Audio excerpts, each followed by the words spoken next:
Hi, my name is Eileen Mostricht, and today I wanted to talk about the difference between a living will and a DNR. DNR stands for Do Not Resuscitate.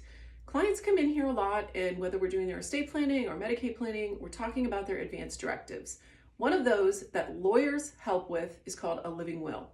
The living will is a document in which you state you're telling your healthcare surrogate whether or not you want to be kept on artificial life support indefinitely or for a very long time. And the scenario here is that you are in the ICU, you're stable, you're generally in a coma, you're not conscious, and you're hooked up to all kinds of machines. For example, a ventilator to help you breathe, maybe dialysis for your kidney function, drains, tubes, things in every orifice. I'm a nurse too, so it gets very complex. And what happens is that you're healing, and over time the physicians are trying to wean you off of these machines to get you to be able to respond without the machines and go on living your life.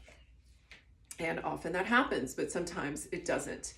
And in the situation where they've really tried everything, that they do an EEG on your brain to see if there's brain activity, there comes a point where they will have a discussion with the family that we should consider letting this person go. There's no reasonable likelihood of them surviving if we totally unhook your loved one. So it can be a very difficult decision for your healthcare surrogate to make. And so the living will helps them know what your wishes were in this situation. So this is what the lawyers, help you with. The other document is the DNR.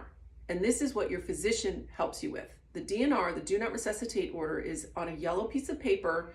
It's usually electronic now, but it still has to be specially designated. And by signing this, you are saying, don't resuscitate me if I go into cardiac arrest or pulmonary arrest, or, you find me just lying on the ground, or it's a scenario like you see in the movies where somebody clutches their chest and they go down. And normally somebody will do CPR, chest compressions, and the rescue teams will do rapid intubation, put the tube down the throat. They'll put rescue medications into your veins and to try to get you back to life. If you sign a DNR though, you're saying don't do any of that. Just let me go. So that is only something that your doctor can sign an order on. Now, who would do a DNR? Only the very old or the very sick. There are plenty of people walking around this earth that have had resuscitation in some manner, and they go on living a life for many, many more years. So it's really, if you're very old, or maybe you have end stage or stage 4 cancer, for example, and you've been through every treatment available, which takes so much out of you, and you're finally like, look, and there are no more treatments available, and you might say to your doctor, like, listen, if something happens to my heart, or I just I go into cardiac arrest, just let me go.